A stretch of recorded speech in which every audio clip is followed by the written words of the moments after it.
Every so often, a debut album arrives that feels like it's beamed from a parallel universe. Not the sort of place with alien overlords or laser battles, but somewhere far weirder, like a land where every day is a pop carnival run by surrealist poets. And that's the vibe that the Sugarcubes brought to Life's Too Good. Their strange, wonderful, and thoroughly Icelandic calling card to the world. Fronted by the then unknown Bjork, the Sugarcubes mixed a lot of post-punk guitar stabs, nervy bass lines, and pogo-ready rhythms with a vocal delivery that could be anything from lullaby to primal scream, sometimes with the same verse. Bjork's voice is the elastic and theatrical, but never in show-offy kind of way.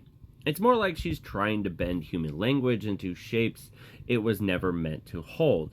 Meanwhile, the co-vocalist, Einar, shouts surreal asides like the world's most excitable tour guide, leading you through Iceland's emotional landscape one odd metaphor at a time. Musically, Life's Too Good is an exercise in contrast. You got jagged guitars crash into sugary melodies, deadpan punk minimalism brushes up against bursts of manic joy. With tracks like Birthday have an eerie fairy tale glow, jangly guitars under the vocal that sounds equal parts vulnerable and aesthetic. Motor Crash feels like a children's rhyme about a car accident skipping along to a groove that's almost too cheerful for its subject. And Cold Sweat is just pure chaos, twisted dance between art punk urgency and absurdist glee.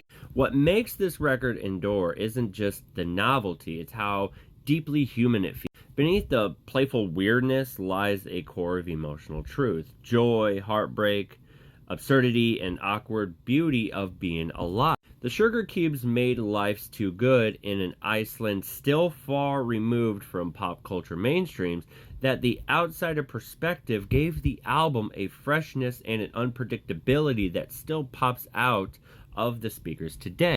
By the end, you're not sure if you're just listening to a pop record or a art prank or an emotional exorcism. And I think that's the point. Life's Too Good wasn't meant to fit neatly into a category. It meant to remind you that music can be strange, playful, and still cut straight to the bone.